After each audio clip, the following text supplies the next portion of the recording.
I will just take a minute about what Meteonic does. So Meteonic is 16-year-old quality and security consulting company, having 170 plus unique clients using our DevSecOps products.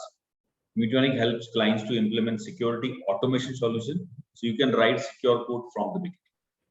I will hand over to Mr. Anirban, who is head of solution management and having 17-year plus experience in this field for short talk. And then Mr. Jaap will take over for the main topic of it. Over to you, Anirban. Thank you. Thank you. First of all, thank you all of you guys to take up your time and being a part of this particular webinar. So I'll just try to give you small kind of a brief about what we actually would like to talk, and then Jaap would actually take it up from there. So as Ankur sir was mentioning, we are a part of Meteonic, and we have been actually giving software consulting across different domains. You talk it about as automotive domain, or you talk it about as defense or BFSI units and so on. And we have been continuously helping these particular companies in terms of their security improvement, in terms of doing the analysis and things like that. And when we actually entered this particular field, we were actually starting off with this particular kind of an agile environment. Now it has actually moved up to the DevOps kind of a thing. But we'll stick to the agile part, and we'll try to give you some updates on how actually we can improve the software quality based on that. So to start off, I just wanted to actually take up some kind of pain points that we have actually done or basically seen over the period of around 17 or 18 years of work experience that we already have over here. So first thing that we are actually currently facing is that as far as even money controls report, there is around a 45 to 50% increase in terms of the requirement of I would say skilled workforce in IT. So that is one of the indicators that how it is in terms of getting a skilled workforce, because that is one of the main challenges we are facing currently in terms of getting a improved quality in kind of product. I think we are all of us in agreement on that. Second is in terms of keeping up the quality standards. Now I have actually got a mixed kind of a I would say pointers from different of my clients in terms of that. So if you are talking about certain quality kind of a compliance scenario like CSP, if you are talking about a kind of a thing called OWASP, or you're talking about any kind of coding standard specific to your industry, all of these particular standards are basically something which has gone to a level. Even I was reading a particular industry standard PCI DSS, which is actually has released one version 4 currently. So these are particularly things which are basically keeping it in a way so highly, it's becoming so agile day by day, because they are basically changing. Sometimes they are even changing even in a quarter wise rather than in a year wise. So that is one of the challenges we have actually faced or basically facing currently. Third is the time to market. So currently in a kind of an environment of DevOps where there are the competition of how you are actually approaching this particular market when you are basically being able to get into the market is basically becoming critical. So everyone is in a hurry, everyone is in a race to actually put their product in the market, and that is something which is somehow hinting the kind of a quality of the product. So we are trying to address that, how much possible it is to actually get it done, and we can do it by a welded process. We'll talk about that. The other thing that we have also seen is the lack of cohesion. Now, this has actually dramatically, I would say, increased in the verge of this COVID scenarios, where we have actually seen the teams working isolated way in a kind of a remotely. They are basically in touch. So the team cohesion is basically something which is was required to basically to achieve a particular quality product in one set, but here it is basically not being achieved in a correct way. So there are means to actually achieve it. So there are a lot of digital ways, there are a lot of digital platforms which is basically coming up to actually help us to get it done. So you can actually with time permits we can actually talk about that as well. Then comes the visibility of the entire project. Now, I was actually just discussing before this for one of the product lines, where one of the major concern was basically that, okay, I have around 9 to 10 different products doing a particular thing. Let us consider security vulnerability aspects. But how this particular everything go to one particular place to give you one particular, set of full-blown understanding about the entire project, how it is impacting the entire project. That is one of the major challenges, because if you are getting a kind of the data from one particular standalone tools, say here and there, and this particular standalone tools are giving different kinds of data, you cannot actually collate that together, right? So that is one thing. And the last thing that we have actually seen in the agility in the market itself. So keeping all this thing in view, I think this is something which we have actually thought of, like there is 3 categories in which we can actually distribute the current landscape of this particular security. One is that there is 73% of the kind of the developers and the security teams are forced to compromise on the security, because this is basically due to the different aspects that I was basically talking about.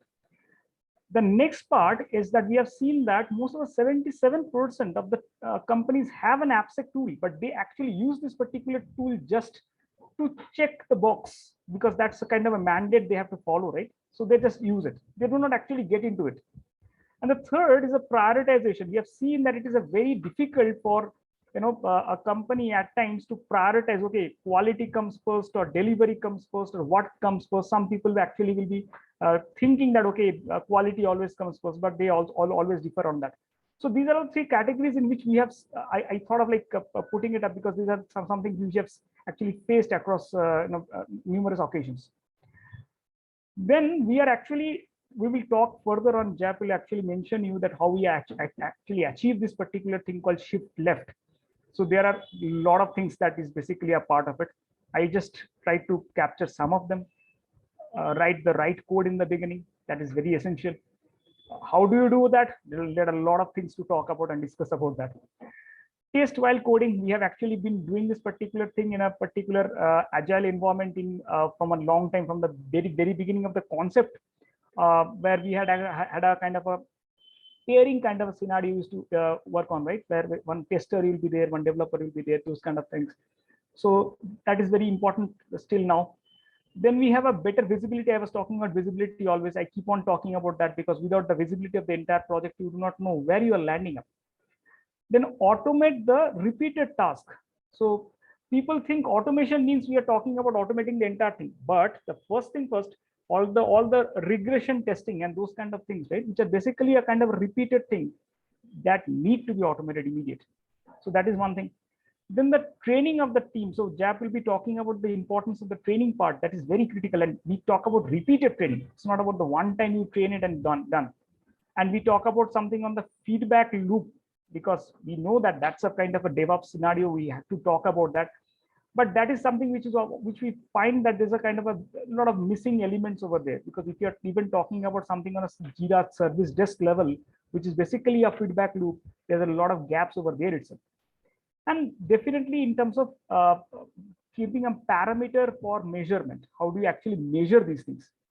So keeping all this particular thing in place, I believe the shift left concept, if we are focusing on this, we will be in a particular position where we can start improving the quality or making a kind of a note of the quality from the beginning. Then I'll not spend too much time on this part, because this is something already I think it's known to all of you guys working on the agile environment. Only one part over here, which is basically a critical one, is in terms of the user story, because in a kind of an agile environment, I personally believe that there's one particular thing, which is turning up a security requirement on a kind of into a tangible story. That is basically where we actually fail.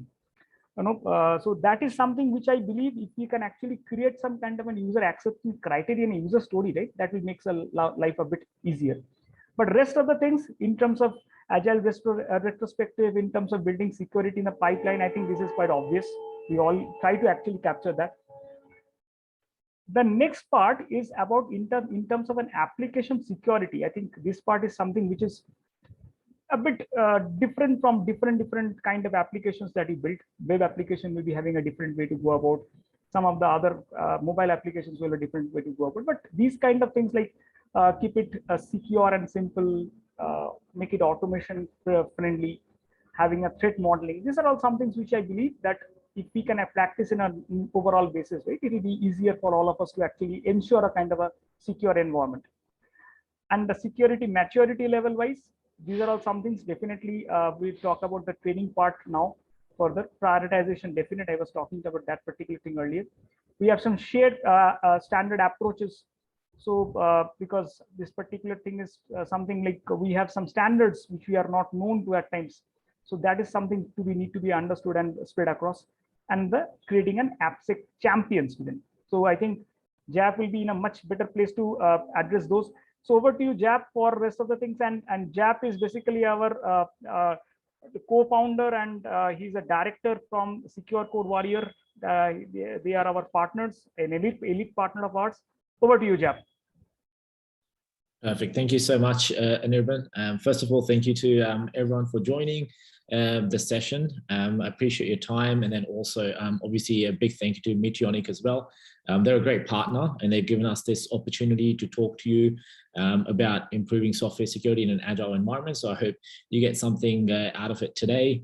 It is kind of funny. I'm used to doing a lot of in-person sessions prior to COVID. Now it feels like everything's sort of gone digital and you're talking to floating windows. And at the moment, as I say that, everyone else's window video is turned off. I'm the only one. So it's just, I'm talking to myself like a crazy person. But, you know, for myself, what would be great as I'm talking through, I would love to get to know you guys as well. Obviously, that's, you know, that's not possible as we're doing this remotely. But, you know, if you open up the chat, if you just want to put down maybe what your title is, what company you work for, and what city you're from, that'll be great. I'll read through that after my session. It's a great way for me to kind of get to know who I was talking to during the session. So yeah, I'd appreciate if you guys do that in the background. Let me go ahead and share my screen. Here we go. If I can just get a confirmation from someone that you can see my screen, you should be seeing the title slide. Yep, I got a nod, so I'm going to think everything's okay. And guys, yell out at any point if there's any sort of audio or video connection issue. There's nothing worse than me talking for 20-30 minutes and you not being able to hear me properly or not being able to see the slide. So please just yell out. And if you have any sort of questions as I'm talking through things, please put those in the chat as well. And then I'm sure we'll get to those in the end. Awesome. So let's get started. I think I've got about 20 to 25 minutes to talk to you guys, which is plenty of time. We're going to go through three main topics. First of all, just to set the backdrop a little bit, and I think Anirban did a pretty good job of just, you know, sort of setting the background, talking about shift left. But, you know, I'll just spend maybe a little bit of time just talking about the software security landscape, sort of where we've been in the history, where we are today. Then talk about this concept of right to left being backwards. Anirban already mentioned shift left. So we're kind of going to show, you know, why that is sort of, you know, a good approach, that we should be shifting left and we shouldn't be doing right to left security. And then thirdly, we're going to try and introduce this concept of, you know, starting left with a DevSec mindset. So yes, we could shift left, but why shift if you can just start left from the beginning and just do the right things from day one? So that's what we'll be covering. So to start with, let's look at the software security landscape and how that's evolved through the last few decades. If we just cast our mind back to maybe 20 or 30 years, typically how software security worked was we were building these sort of web 2.0, 1.0 type technologies. There was very little interaction between developers and application security. They were kind of in siloed work environments. What developers would do was their goal is to go and create awesome features, things that add value for customers. They would go and create that. Once they've created these, you know, beautiful things, they will put them over to the testing team, to the AppSec team. AppSec team would do a pretty good job of identifying all of the bugs that were available in their software. But because they weren't software engineers, they probably weren't the best people to tell you how to go about fixing those vulnerabilities, or worse, even try to explain to you what sort of the impact of these vulnerabilities is. As a result, what you would get is a lot of frustration because you've got these two teams that have competing goals. Developers want to get things over the line as quickly as possible, make sure customers can start experiencing these awesome features, but application security is sort of a wrench in the way that says, nope, you cannot go live until we've gone and done a thorough code review. So, not the best environment. As a result, what you'd find is development teams would delay code reviews as much as possible. And like Anirban mentioned, typically what that would result in, I think the stat he mentioned was 73% would compromise on security. That's what would end up happening. At the end of the day, the business has to keep running. They have to put features out to stay competitive. So you would end up compromising on security. So where are we today? Has that improved at all through the ages with us, getting all these cool new technologies like Agile and DevOps and DevSecOps? Well, not really. I think fundamentally from a cultural perspective, one of the main things that we see in a lot of organizations is that AppSec and developers still don't get along. They still get in each other's way. And then a lot of developers just do not see security as a priority. And again, Anirban shared a stat, it was around 70% where, developers just don't see that as a priority for them. So as a result, what happens? Security still being considered very late in that SDLC. So what does that look like in terms of numbers? So I've got a number slide as well, just like Anirban. But basically what it means is there's a massive increase in cybersecurity attacks. Interestingly enough, if you look at the stats for Asia or specifically India, India is an absolute technology powerhouse. It's the back office for so many international countries.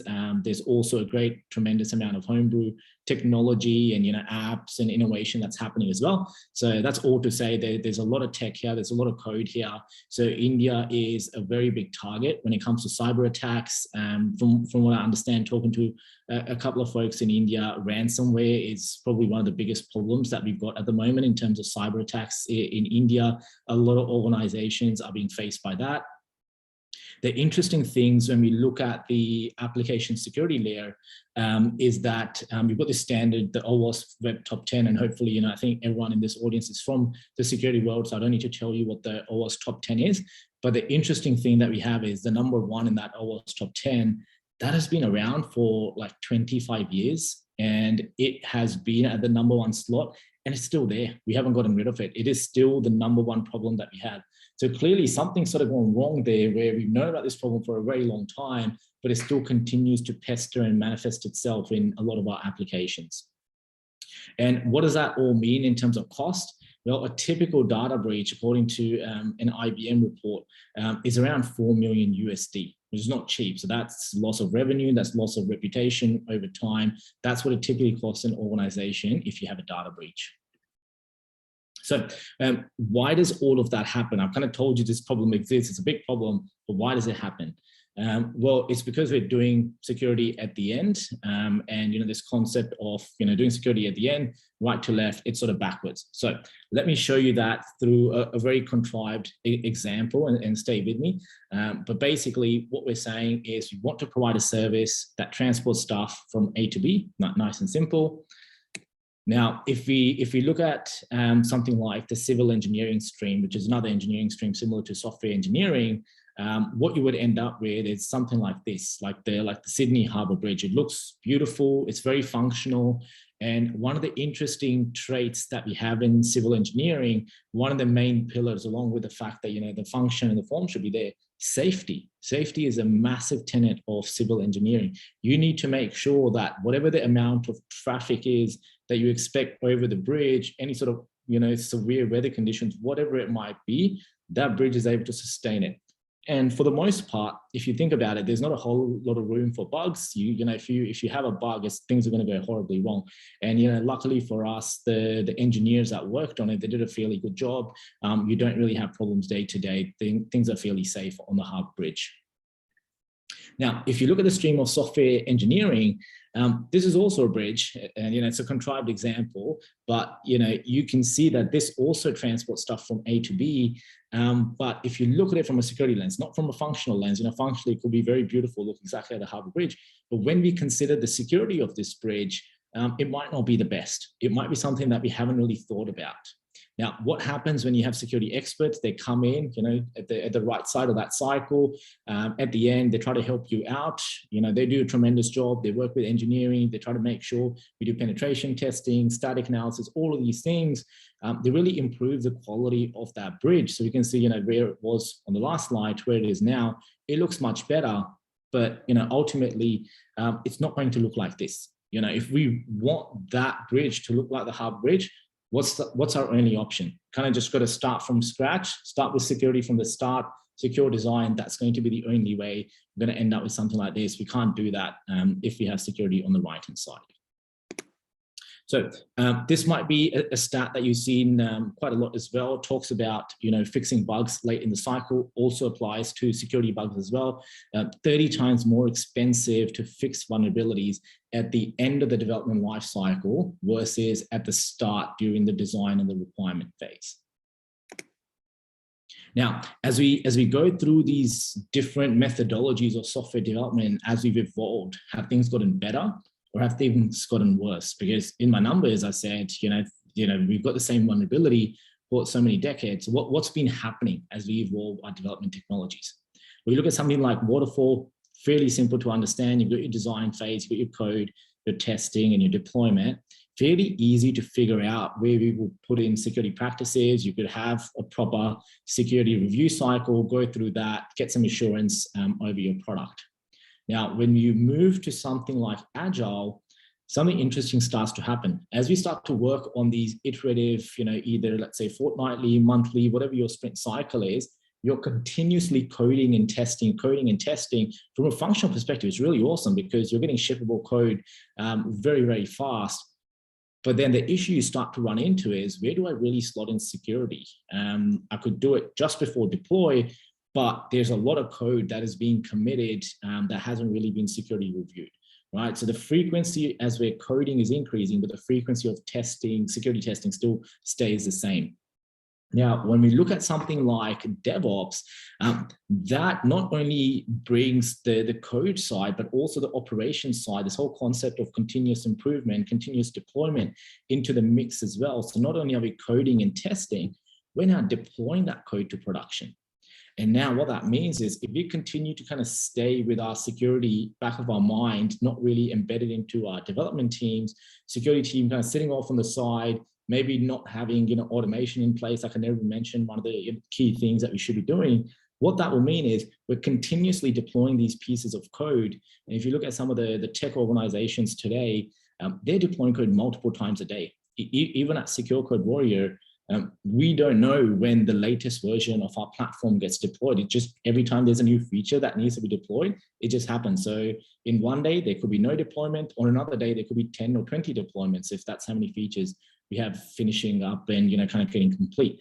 If you have something like that, a traditional way of testing security just does not work. We cannot have this long isolated stage where we say, yep, we're going to pause everything and we're going to do security testing. That just doesn't work. We need to evolve. But the problem that we have is, when we look at from a developer perspective, how do they see the world of security?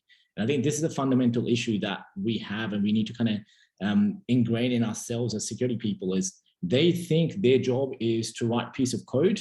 After they've written that piece of code, they make sure they test it, it's functional, it's beautiful, they push it up to their repository, and then there's these magical security fairies that will scan and find and fix all this insecure code. And every now and then, maybe something annoying comes back, some sort of security bug that you have to go and fix. But for the most part, security stays out of their way. Now, that model does not work. Why it doesn't work is because most organizations, due to budget and due to availability in the market of skilled professionals, just do not have enough security people for all the software developers that they have in their organization. So a typical Agile organization, for every 100 software developers, you're going to have on average 1 to 4 security experts. So 100 people writing code and only one person on the other side that is there for security assurance, making sure that we push out secure code. That sort of rhythm is just not going to work. And obviously things are going to miss.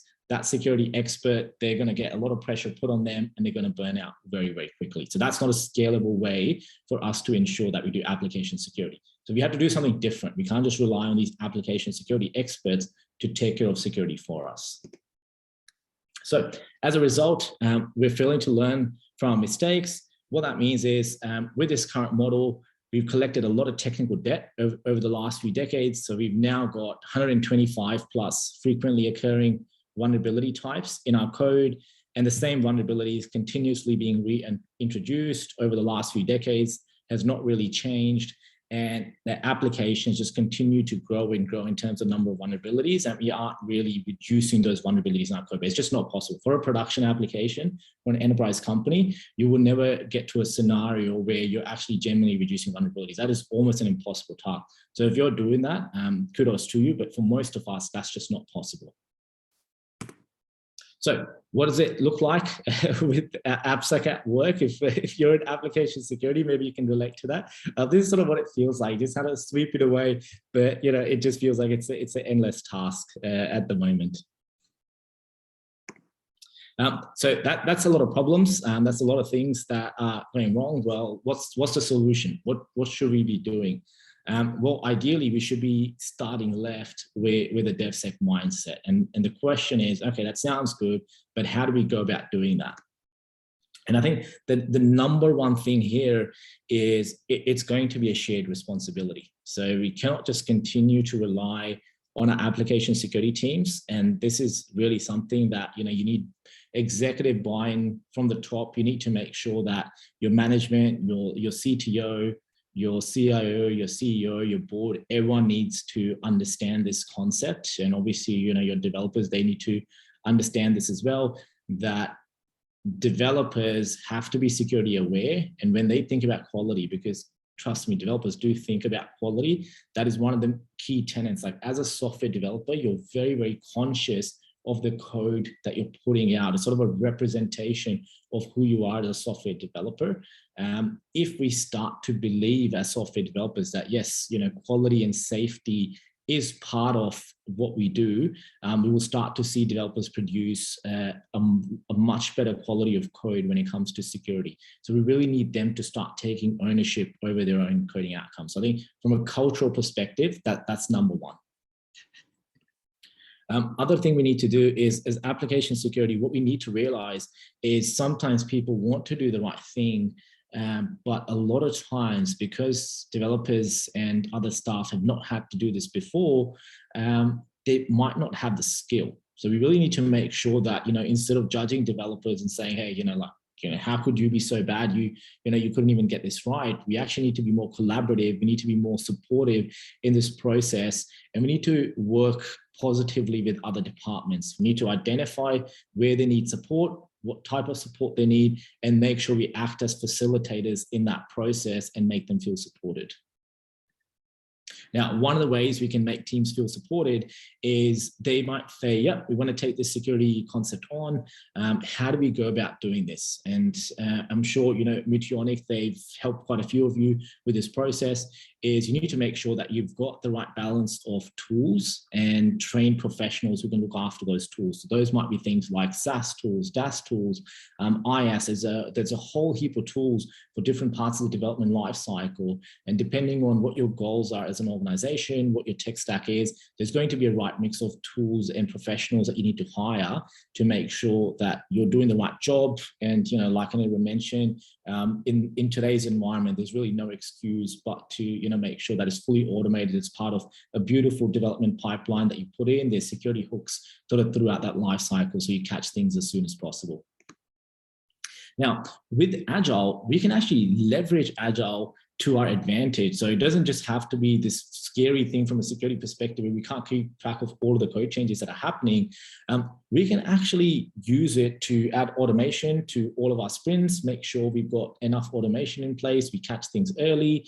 As part of the sprint planning, you can use that to actually chip away at your training of professionals. So one of our customers, they came up with this, it kind of seems obvious when you hear about it, but it was a genius concept. They said, well, we can't just afford to, take away all of our developers, 100% of our development force and get them to train. How do we go about doing this in a scalable manner without slowing down our development process. So what they came up with, they said, well, we assign tickets to all of our developers, and as part of that, sprint, they need to go and complete that. So what if we took away 5% of our sprint, which feels like a small number. So you take 5% of your developers, and instead of them working on functional features, what if we got them to go and do security activities like doing the right training, they learn about secure development, or they go and embed a security tool into the pipeline.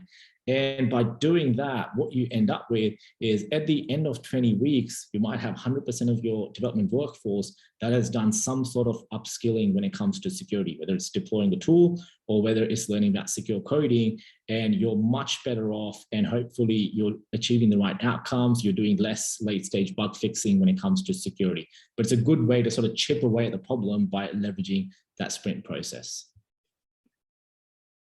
Now, this is a graph that's just kind of showing you similar sort of thing. Anirban already touched on this. I'm not going to go over this in too much detail, but you look at your requirements and design stage. There's quite a few things from an Agile perspective that you can do. Things like security user stories that Anirban mentioned, awareness training, that's super useful. Make sure your developers are across secure coding principles, and then also threat modeling. So one of the great things you can do, and it's probably one of the harder things you can do, is scaling threat modeling. But if you can start to develop this culture of security champions, you can impart some knowledge. They can start to do some of that basic threat modeling for you on that day-to-day process. And I think that's sort of quite useful if you've got that security knowledge embedded into your teams. It's a really good way to make sure that on the ground, people are always thinking about security. And again, leveraging that sort of, Agile and DevOps style culture. What a lot of organizations that are a bit more mature, we see them doing is they'll make sure that every single one of their development pods, which is typically around 5 to 10 developers, at least one person is a security champion. They're the liaison between AppSec and development. And they really make sure that, any of these sorts of things like ad hoc threat modeling, making sure that there's enough awareness and training about security within the teams, they're sort of responsible for that sort of thing. So one of the last things is building your first line of defense. This is super important. So as part of all of this, I think the cultural problem is probably the biggest one. So make sure that you build a security aware developer force. They should be aware that the only good code is secure code. Otherwise, that's code that just isn't ready for shipping yet. They're going to be instrumental in that battle against cyber attacks and data breaches. And I think one of the good ways to motivate those developers is to let them know that being security aware is actually a very desired outcome for them from a career perspective. They're going to be highly sought after outside of your organization, but then obviously within your organization, you're going to want to hold on to those developers that are security aware, and they're going to be presented with more lucrative job opportunities. So I think for developers, that's quite key in terms of why they should be building that security skill. This is a great example that I love sharing, and it's about how making security intrinsic to a developer workflow actually does genuinely work. So this is a tier 1 US financial institution. They wanted to upskill their developers on security quickly. That means scaling a secure development training to hundreds of developers. And really the outcome that they were hoping for was reducing costs associated with fixing these vulnerabilities in the late stages of the SDLC. But they wanted to do all of this without impeding their development workflows, because, like I mentioned previously, you cannot just stop your development, train everyone, and then continue again. You just could not do that. So they decided to partner with us, with Secure Code Warrior. And what they said was, okay, we're going to set a goal for our developers. We're going to ask them to do a single training challenge on Secure Code Warrior, which takes about 3 to 5 minutes every single day for 3 months. So really build that rigor into their day-to-day workflow. So it could be you're on your way to work, on the bus, in the car, or maybe you're walking, you take your lunch break, whatever it might be. Whenever you can spare 5 minutes in your daily routine, you go and you do that single challenge. They tested the skills of the developers beforehand. They tested the skills of those developers after 3 months. And what they saw was a 60% increase in that secure development capability. And what that really translates into is these developers were making a lot less mistakes when it comes to security vulnerabilities in their code. So that meant less stage bug fixing, and obviously that's significant long-term savings for that customer, because it's, you know, like we said before, it's 30 times more expensive to go and fix a vulnerability in those late stages than it is early on in the beginning. So to wrap things up, if we look at sort of the traditional culture, the relationship between application security and development has been quite strained. This has led to less than desirable outcomes in a lot of organizations. That is still the case. So it's a cultural problem that we need to win. Agile and DevOps and all of these new development practices actually offer great opportunities as we go through this change management process to make sure that security has a say. We make security a shared responsibility. And that really can only happen through a combination of tooling, cross-team collaboration, and training of our staff in security skills, because they've never been taught before. And I think for us, really realizing that security-aware developers are ultimately our rock stars. They're going to be our first line of defense, and they're going to be highly, highly valuable for your organization. So that really is what we should be aiming for, that security-aware developer workforce. And that is it for myself. So I will stop sharing, and Anirban, I will pass it back to you.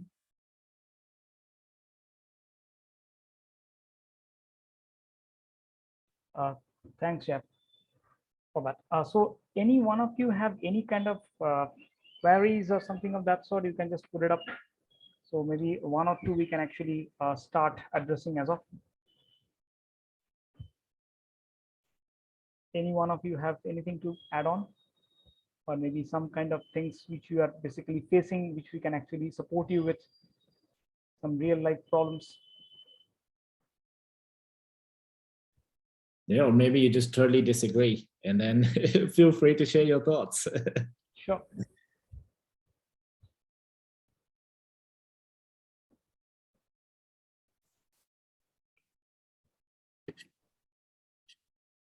So while we're waiting, and maybe a question for you, because you obviously work with a lot of organizations. I think you mentioned around 170 organizations that you work with.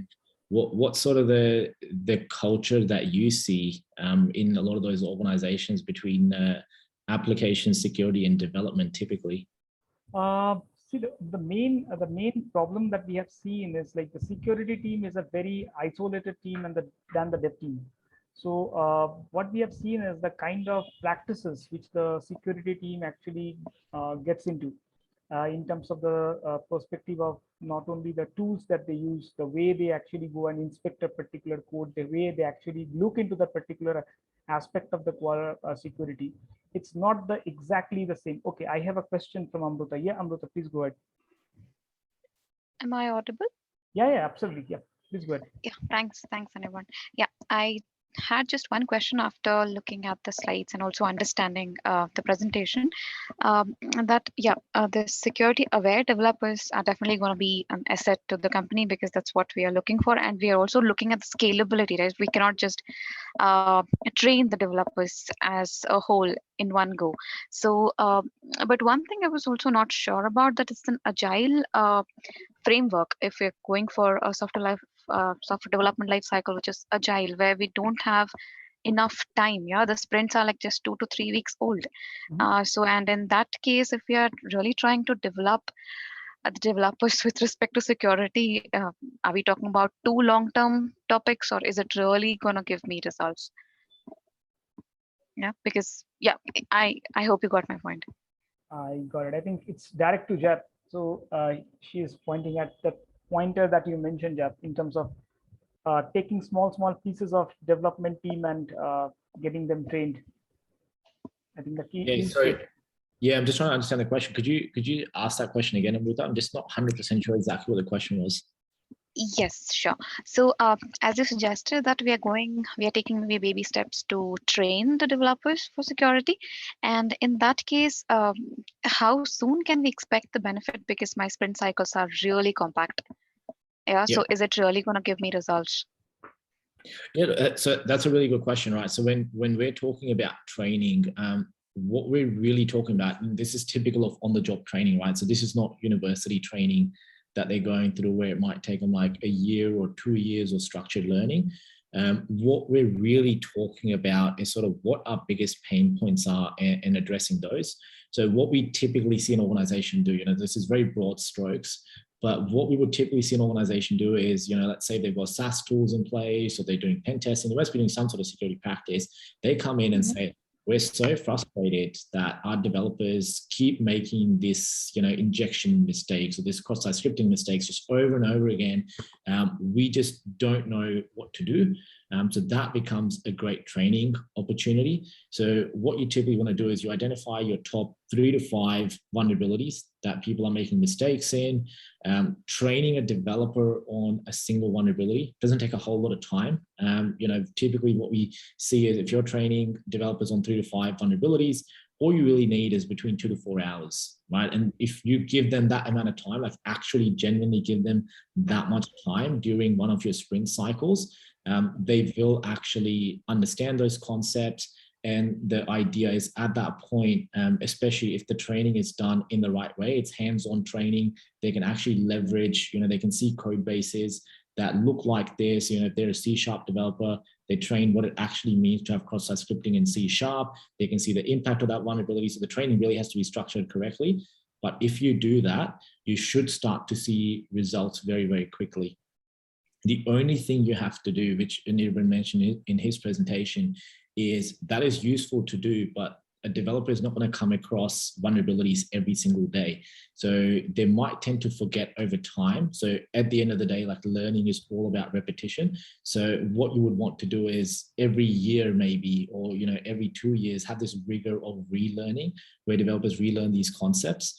And I think as long as you do that, it's not going to even require you the whole sprint. It's really just, giving them 2 to 4 hours per developer in those sprints. And then if you break it up into, smaller parts of the team, maybe 5% of the team, 10% of the team is training at a time, then yeah, you're really on your way to making sure that developers don't make those mistakes.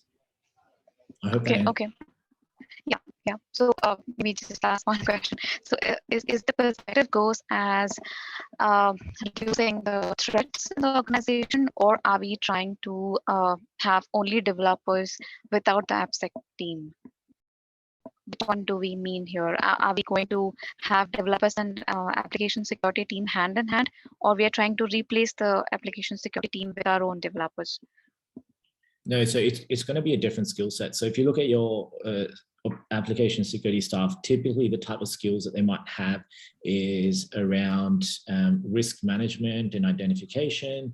They might have skills around offensive techniques in terms of identifying those bad code in your applications, or it might be expertise around tooling and security practices that need to be deployed. Developers don't need to have that knowledge.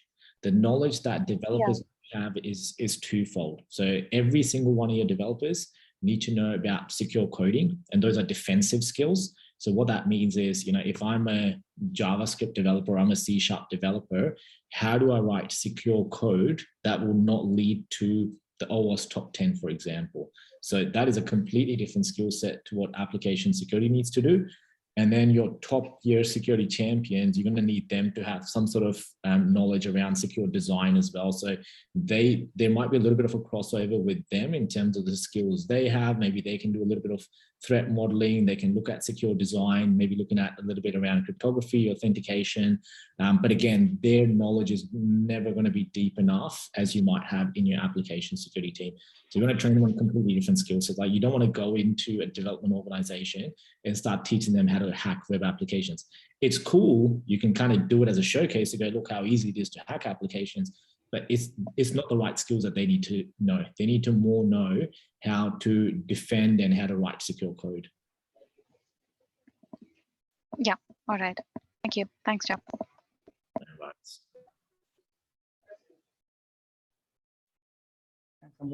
Any other questions?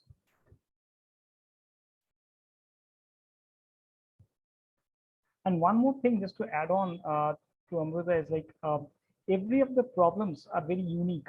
Okay, so this particular kind of trainings, when we talk about any training or whatsoever, right? it is not only a particular technology based, sometimes it is even to the particular kind of problem based.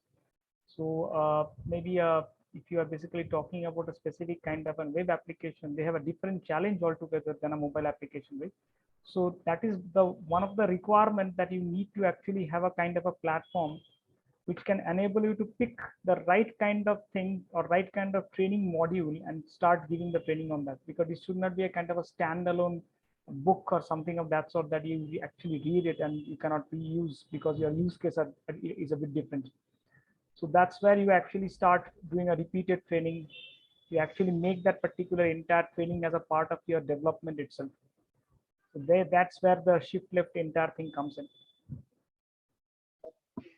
Yeah, got it. Thanks. Thanks, Anirban.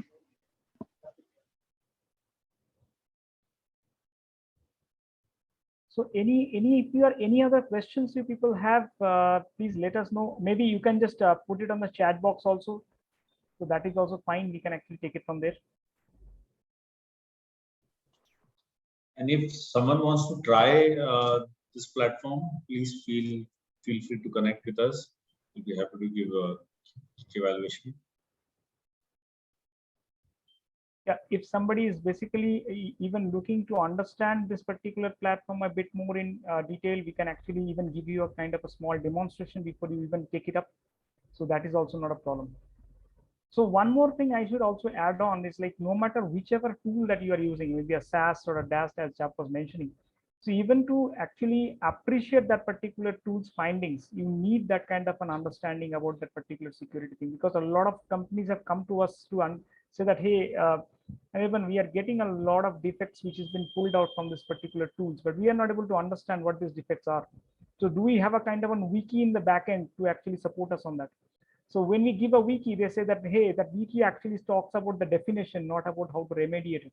So then we actually have to go back and tell them that, okay, this is why exactly we were talking about the training to be in the first place.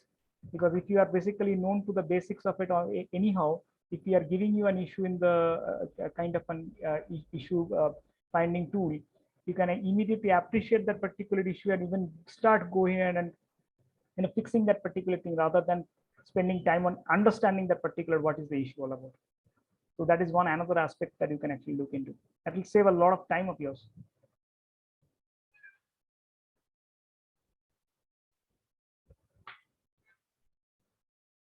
So if any one of you guys doesn't have any questions, so I think we can close on this particular thing. So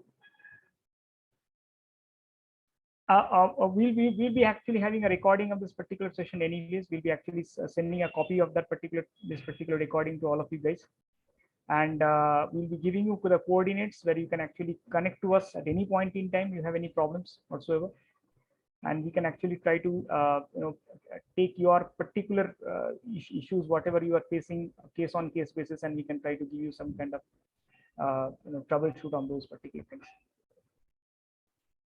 So once again, thank you very much, all of you guys, for giving us this particular time, and thanks, Jaap, for giving this particular time on this particular platform. And looking forward that all of us can actually again come back for another session on some different topics, maybe, or maybe an extension of this particular topic itself. So thank you, all of you guys. Thanks a lot. Sounds good. Thank you so much, everyone. Thanks for joining. Thanks a lot, guys. Thanks, Jaap.